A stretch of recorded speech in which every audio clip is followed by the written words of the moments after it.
ভাই আমি উর্মি বলছি। উর্মি, কেমন আছেন আপনি? ভালো আছেন উর্মি? হ্যাঁ হ্যাঁ ভালো আছি, আচ্ছা, আলহামদুলিল্লাহ ভালো ভালো আছি। আছেন। উর্মি, কোথা থেকে বলতেছেন? আপনার দেশের বাড়ি কোথায়?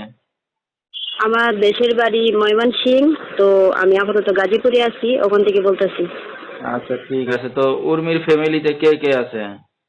ফ্যামিলিতে আমার আম্মু আছে, আর আমার বাবা আছে। বাবা থাইকাও নাই, মনে করেন আমার আম্মুর সাথে আমি থাকি। আমার একটা ছেলে বাচ্চা আছে, বিয়ে হয়েছিল কিন্তু স্বামীর সাথে ডিভোর্স হয়েছে। সেই কারণে মনে করেন আমি বাসা বাড়িতে থেকে কাজকাম করি, অনেক কষ্ট সহকারে আর কি সংসার চালাই, বুঝছেন। এই কারণে আমি প্রতিবেদনে আসছি ভালো একটা মানুষের আশায়। সে যেমনই হোক, বুড়া হোক জন হোক, যেমনই হোক আমি তাকে গ্রহণ করে নেব। সে যদি বউ বাচ্চাও থাকে কোনো সমস্যা নাই, শুধু সে আমাকে ভালোবাসবে, হাসি মুখে রাখবে। আমি সেরকম একটা মানুষ চাই আমার জীবনে। সেই কারণে আমি প্রতিবেদনে আসছি। এমন একটা মানুষ পাইলে এখন বিয়ে শাদী করবেন যে দায়িত্ব নেবে। হ্যাঁ হ্যাঁ, বিয়ে শাদী আচ্ছা, করবো। তো দর্শক ভাই আপনার সাথে কিভাবে যোগাযোগ করবে দর্শক ভাইরা?